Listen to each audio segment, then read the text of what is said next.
ನಮಸ್ಕಾರ ಸ್ನೇಹಿತರೆ, ಭಕ್ತಿ ವೈಭವ ಯೂಟ್ಯೂಬ್ ಚಾನಲ್ಗೆ ತಮಗೆಲ್ಲರಿಗೂ ಸುಸ್ವಾಗತ. ಸ್ನೇಹಿತರೆ, ಕೆಲವೊಬ್ಬರಿಗೆ ಕೆಲವೊಂದು ಕನಸುಗಳು ಬೀಳ್ತಾ ಇರುತ್ತೆ. ಆ ಕನಸಿನ ಅರ್ಥ ಏನು ಅಂತ ಗೊತ್ತಿರಲ್ಲ. ಹಾಗೆ ಈ ಒಂದು ಕನಸಿನಲ್ಲಿ ಅಂದರೆ ಈ ಒಂದು 5 ವಸ್ತುಗಳು ಕಂಡರೆ ನಿಮಗೆ ರಾಜಯೋಗ ಶುರುವಾಗುವುದು ಗ್ಯಾರಂಟಿ ಅಂತಲೇ ಹೇಳ್ಬೋದು. ರಾಜಯೋಗ ಶುರುವಾಗುವ ಮೊದಲು ಕನಸಿನಲ್ಲಿ ಈ ವಸ್ತುಗಳು ನಿಮಗೆ ಕಾಣಿಸ್ತಾ ಇದೆ ಅಂತ ಇದ್ದರೆ ಅದು ಶುಭ ಸೂಚನೆ ಅಂತಲೇ ಹೇಳ್ಬೋದು. ಶೀಘ್ರದಲ್ಲೇ ನಿಮಗೆ ಅದೃಷ್ಟ ಅನ್ನೋದು ಒಲಿದು ಬರುತ್ತೆ ಅಂತಲೂ ಹೇಳ್ಬೋದು.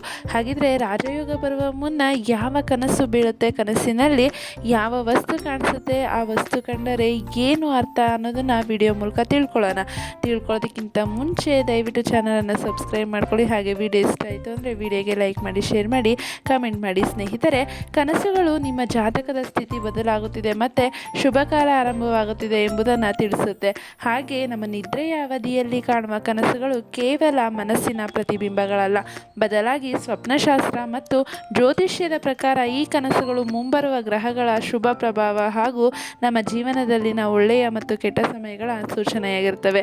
ಅದೃಷ್ಟದ ಬಾಗಿಲು ತೆರೆಯುವ ಮೊದಲು ಅಥವಾ ಜಾತಕದಲ್ಲಿ ರಾಜಯೋಗವು ಬಲಗೊಳ್ಳುವ ಮೊದಲು ಕೆಲವು ವಿಶಿಷ್ಟ ಶುಭ ಕನಸುಗಳು ಬೀಳುತ್ತೆ ಅಂತಲೇ ಹೇಳ್ಬೋದು.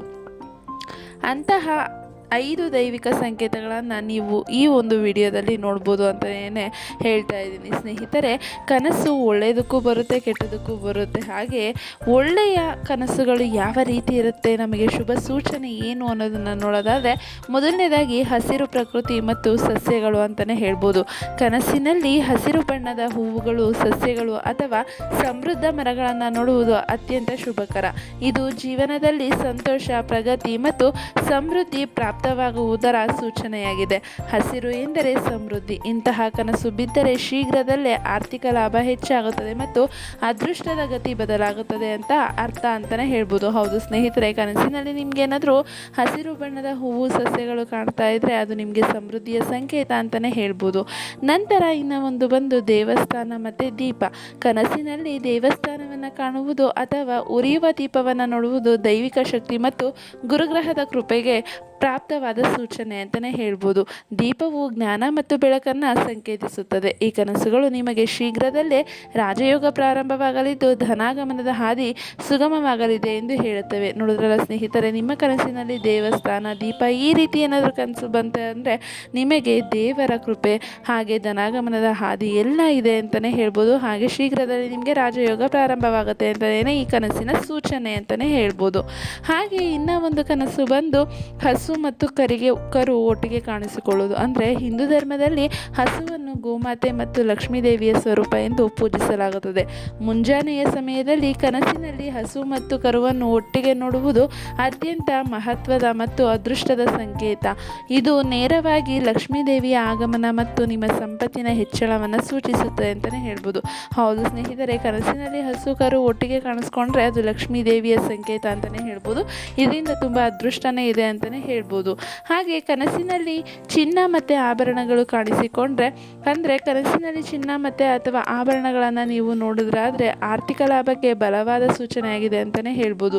ಇದು ನಿಮ್ಮ ಜಾತಕದಲ್ಲಿ ಶುಕ್ರ ಮತ್ತು ಗುರುಗ್ರಹಗಳ ಸ್ಥಾನ ಬಲಗೊಳ್ಳುತ್ತಿರುವುದನ್ನು ತೋರಿಸುತ್ತದೆ. ಇಂತಹ ಕನಸು ಬಿದ್ದರೆ ಉದ್ಯೋಗದಲ್ಲಿ ಬಡ್ತಿ, ವ್ಯಾಪಾರ ವ್ಯವಹಾರದಲ್ಲಿ ಭಾರೀ ಲಾಭ ಮತ್ತು ಸ್ಥಾನಮಾನದ ಹೆಚ್ಚಳ ಖಚಿತ ಅಂತಲೇ ಹೇಳ್ಬೋದು. ಹೌದು ಸ್ನೇಹಿತರೆ, ನಿಮ್ಮ ಕನಸಿನಲ್ಲಿ ಏನಾದರೂ ಚಿನ್ನ ಅಥವಾ ಚಿನ್ನ ಆಭರಣಗಳನ್ನು ನೀವು ನೋಡ್ತಾ ಇದ್ದೀರಾ ಅಂತ ಅಂದರೆ ಅದು ಆರ್ಥಿಕ ಲಾಭ, ಅಂದರೆ ಹಣಕಾಸಿನ ಲಾಭನೇ ಅಂತಲೇ ಹೇಳ್ಬೋದು. ಹಾಗೆ ಕನಸಿನಲ್ಲಿ ನೀರು ಅಥವಾ ಜಲಪಾತ ಏನಾದರೂ ಕಾಣಿಸ್ಕೊಂಡ್ರೆ, ಅಂದರೆ ಈ ಒಂದು ನೀರು ಮತ್ತು ಜಲಪಾತದ ಅರ್ಥ ಬಂದು ಕನಸಿನಲ್ಲಿ ಸ್ಪಷ್ಟ ನೀರು ಅಥವಾ ಜಲಪಾತವನ್ನು ನೋಡುವುದು ಸಂಪತ್ತು ಮತ್ತು ಅವಕಾಶಗಳ ನಿರಂತರ ಹರಿವಿನ ಸಂಕೇತ ಅಂತಲೇ ಹೇಳ್ಬೋದು. ಇದರ ಅರ್ಥ ಬಂದು ಮುಂದಿನ ದಿನಗಳಲ್ಲಿ ನಿಮ್ಮ ಹಣಕಾಸಿನ ಪರಿಸ್ಥಿತಿ ಉತ್ತಮಗೊಳ್ಳಲಿದ್ದು ನಿಂತು ಹೋಗಿದ್ದ ಹಣದ ವ್ಯವಹಾರಗಳು ಮರಳಿ ಪ್ರಾರಂಭವಾಗುತ್ತೆ. ಅಡೆತಡೆಗಳು ಇಲ್ಲದೆ ಸಂಪತ್ತು ಹರಿದು ಬರುವ ಸೂಚನೆ ಅಂತಲೇ ಹೇಳ್ತಿದ್ದಾರೆ. ಸ್ನೇಹಿತರೆ, ನೀವು ಕನಸಿನಲ್ಲಿ ಏನಾದರೂ ನೀರನ್ನು ಕಾಣಿಸ್ಕೊಂಡ್ರೆ ನಿಮಗೂ ಅಷ್ಟೇ ಸಂಪತ್ತು ಹರಿದು ಬರುತ್ತೆ ಅನ್ನುವ ಒಂದು ಸೂಚನೆ ಅಂತಲೇ ಹೇಳ್ಬೋದು.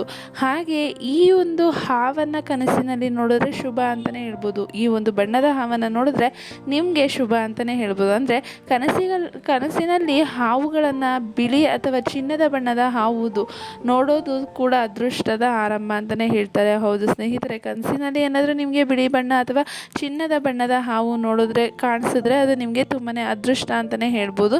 ಪಿತ್ರಾರ್ಜಿತ ಸಂಪತ್ತು ಪ್ರಾಪ್ತಿಯ ಸೂಚನೆ ಆಗಿರುತ್ತೆ. ನಿದ್ರೆಯಿಂದ ಎದ್ದ ನಂತರ ಇಂತಹ ಶುಭ ಕನಸುಗಳನ್ನು ಯಾರಿಗೂ ಕೂಡ ಹೇಳಬಾರ್ದು. ಬೆಳಗಿನ ಜಾವದ ಕನಸುಗಳು ಸತ್ಯವಾಗುವ ಸಾಧ್ಯತೆ ಹೆಚ್ಚು. ಆದ್ದರಿಂದ ಶುಭ ಕನಸುಗಳು ಬಿದ್ದಾಗ ಲಕ್ಷ್ಮೀ ಸ್ತೋತ್ರವನ್ನು ಪಠಿಸುವುದು ಮತ್ತಷ್ಟು ಮಂಗಳಕರ ಅಂತಲೇ ಹೇಳ್ಬೋದು.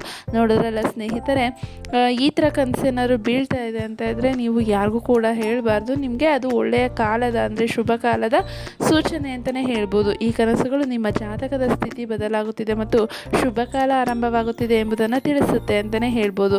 ನೋಡಿದ್ರಲ್ಲ ಸ್ನೇಹಿತರೆ, ಈ ಒಂದು ಮಾಹಿತಿ ಅಂದರೆ ನಿಮಗೆ ಕನಸಿನಲ್ಲಿ ಇಂತಹ ವಸ್ತುಗಳು ಕಂಡ್ರೆ ನಿಮಗೆ ಅದೃಷ್ಟದ ಸೂಚನೆ ಅಂತಲೇ ಹೇಳ್ಬೋದು. ಶುಭ ಕಾಲ ಶುರುವಾಗ್ತಿದೆ ಅಂತಲೇ ಹೇಳ್ಬೋದು. ಹಾಗೆ ರಾಜಯೋಗಕ್ಕೆ ಇನ್ನೇನು ಕೆಲವೇ ಮೆಟ್ಟಿಲುಗಳು ಇದೆ ಅಂತಲೇ ಹೇಳ್ಬೋದು. ಹಾಗೆ ಇದೆಲ್ಲ ಜ್ಯೋತಿಷ್ಯ ಶಾಸ್ತ್ರದ ಜ್ಞಾನವನ್ನು ಆಧರಿಸಿ ಹೇಳಿರುವಂಥದ್ದು. ಹಾಗೆ ಯಾವುದೇ ರೀತಿಯ ನೀವು ತಿಳ್ಕೊಂಡಿರ್ತೀರಲ್ಲ ಕನಸುಗಳು ಈ ರೀತಿ ಆಗುತ್ತೆ ಆ ರೀತಿ ಆಗುತ್ತೆ ಅಂತ, ಆ ಥರ ಏನಿಲ್ಲ. ಜ್ಯೋತಿಷ್ಯ ಶಾಸ್ತ್ರದ ಪ್ರಕಾರ ಇದನ್ನು ತಿಳಿಸ್ತಾ ಇರೋದು ಅಂತಲೇ ಹೇಳ್ಬೋದು. ಸ್ನೇಹಿತರೆ, ನಿಮಗೂ ಕನಸಿನಲ್ಲಿ ಈ ರೀತಿ ಏನಾದರೂ ಕಾಣಿಸ್ಕೊಂಡ್ರೆ ಅದು ಶುಭ ಕಾಲ ಸೂಚನೆ ಅಂತಲೇ ಹೇಳ್ಬೋದು. ಸ್ನೇಹಿತರೆ, ಈ ಒಂದು ಮಾಹಿತಿ ನಿಮಗೆ ಇಷ್ಟ ಆಗಿದೆ ಅಂತ ಅಂದ್ಕೊತೀನಿ. ಇಷ್ಟ ಆಗಿದ್ದರೆ ವಿಡಿಯೋಗೆ ಲೈಕ್ ಮಾಡಿ, ಶೇರ್ ಮಾಡಿ, ಕಮೆಂಟ್ ಮಾಡಿ. ನಿಮಗೆ ಯಾವ ರೀತಿ ಕನಸು ಬಿದ್ದಿದೆ ಅಂತ ಕಮೆಂಟ್ ಬಾಕ್ಸ್ನಲ್ಲಿ ತಿಳಿಸಿ. ಹಾಗೆ ವಿಡಿಯೋ ಇಷ್ಟ ಆಯಿತು ಅಂದರೆ ಲೈಕ್ ಮಾಡಿ, ನನ್ನ ಚಾನಲನ್ನು ಸಬ್ಸ್ಕ್ರೈಬ್ ಮಾಡ್ಕೊಳ್ಳಿ. ವಿಡಿಯೋ ವೀಕ್ಷಿಸಿದ್ದಕ್ಕಾಗಿ ಧನ್ಯವಾದಗಳು.